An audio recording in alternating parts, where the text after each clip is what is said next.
Hello. It is Eddie G's Music World with some discussion of the Paul McCartney concert. Well, the day started off with a dentist appointment at 8:45, and then they found problems with my teeth. Tons of an implant is needed, so it started off bad. Then I went to Montreal downtown, and I had to wait until 8 o'clock to see the concert, and I showed up at 9 o'clock in the morning. So I had 11 hours to kill, sitting in restaurant food courts, walking around frozen streets, sitting in train station waiting rooms, hotel Queen Elizabeth waiting room. So it was just a miserable day in that sense. And I put my binoculars down next to me late in the day, and I forgot to pick them up because I was so dead tired. So that's the way it started before I got to the actual concert. Then I will get into the. One second, I'm going to just try to promote this discussion right now,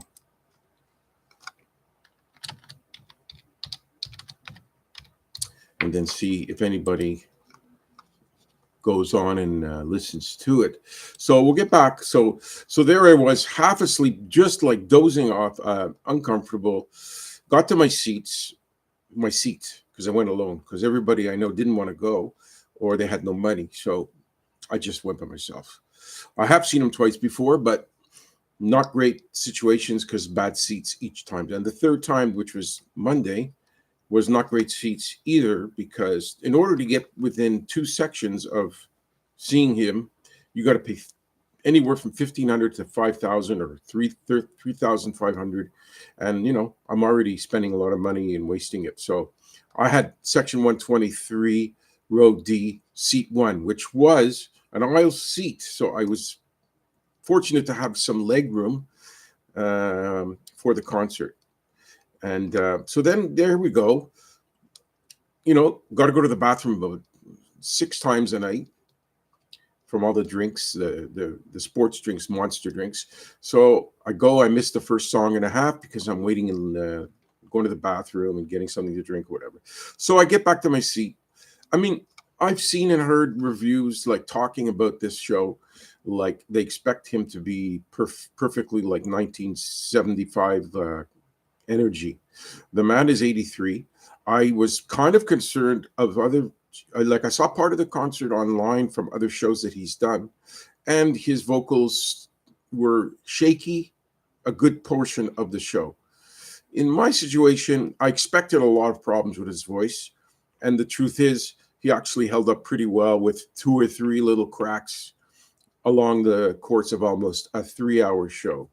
He did tons of Beatles stuff, a lot of Wings and solo. He had a few interesting stories about having seen Jimi Hendrix online and not online, sorry, Jimi Hendrix live in London or England, somewhere in there. And then he became a big star and all this. But look, you got to know that the man has been involved in the biggest musical movement of all time back then. He was in a group that struggled at first and went to Germany to work for pretty much pennies. So vocally, I give him a good grade because no matter what, he still held up amazingly well. He went and played a lot of piano, then bass, and some ukulele, and some electric guitar, and some acoustic guitar. So right away, that's impressive that he could just keep moving back and forth between instruments. I love the catalog. Tons of great, like the Hey Jude song. He had the audience singing. I mean, this place was sold out. There was no. I mean, I don't think anybody missed it. And it was a lousy night of cold, a bit of snow, but not really snow. But they came out for him. I'm sure they did it for the second show, which was yesterday, November 18th, the Tuesday. So the man has done better than most people in his situation. 83, so many hit songs.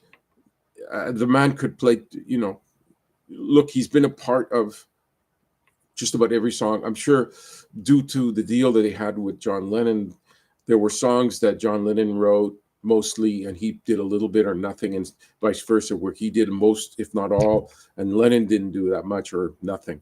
So they all kind of moved back and forth between the how much he did to create this music. So the band was very good too. Impressive guitar work. I maybe heard a couple of sour notes from the guitarist, not Paul McCartney. It was like the other guy, and he did interact with the audience. He did have them involved in the show, and they seemed to enjoy every note. Of course, I have my constant complaint, which is for a true fan, you got to spend thousands of dollars to have a good seat. Thousands. So what if a guy is a true fan, but he works at a stupid job where he makes $27,000 a year, has 2 kids and a wife, let's say, as an example. So he can't afford anything much. So what does he got to do? He's got to sit higher up. I spent $545. That's with all the charges. And I was 5 sections, full sections away from the stage, almost at the other end. So I was like, section 123 is pretty far back. So I, spent a decent amount. Imagine if you spent $350, you're going to be far away and high, like completely. Like I was at least low down. I was only 7 rows or 8 rows above the floor. So I didn't.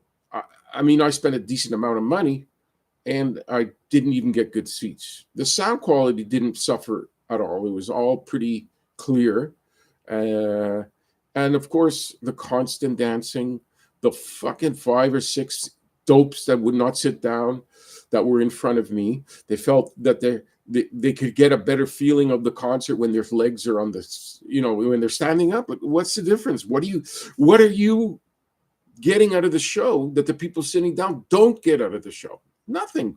Because what you think Paul McCartney notices that you're standing up and feels a sense of warmth that you care so much that you stand up. Standing up means a guy like me whose legs are terrible and back and hips are bad. I can't stand up for 3 hours. I've been tired. I've been wandering around the cold city for 11 hours, which I'll never do again.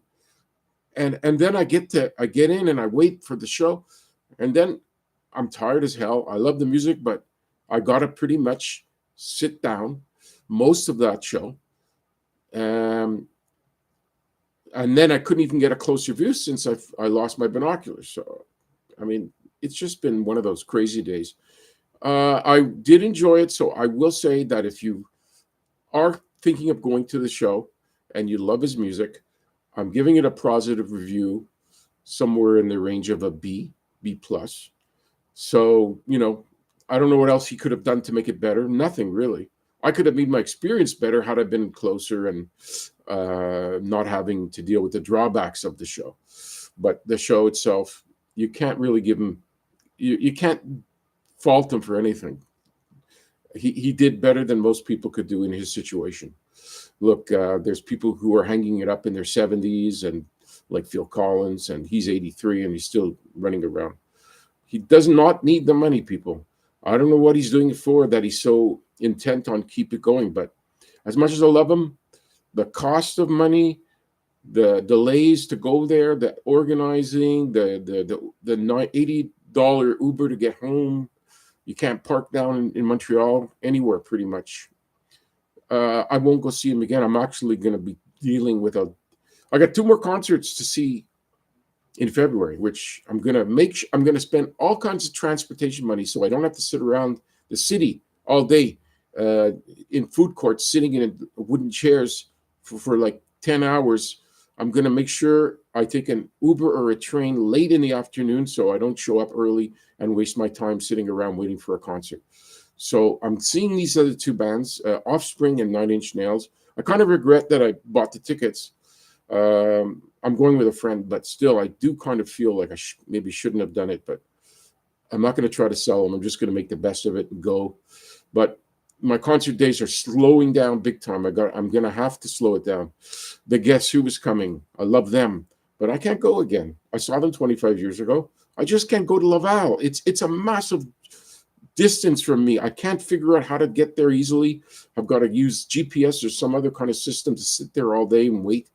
I'm not going to rush because I've seen them 5 times. They don't even have the drummer anymore. They got a woman doing it, which is fine. I have nothing against a woman drumming. And then another show I'm skipping was what was the other one I'm not going to go see? I don't remember. There was some other show that I was thinking of going. Oh yeah, ACDC. It's again, it's an outdoor show. I don't go to outdoor shows anymore. Too uncomfortable standing around all day. Iron Maiden, no more. Not going.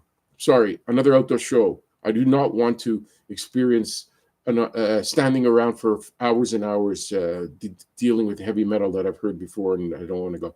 So I've hoped that somebody would watch this live, but I'm underappreciated, and I've learned that that's pretty much my fate. Oh yeah, I saw Chris Wilding with his grandmother. I did try to get his attention doing a Dr. Now imitation, Dr. Now. You can't eat that food, you're going to be fat. Anyway, good day, everyone. Whoever's listening at some point, thank you. Eddie G's Music World signing off.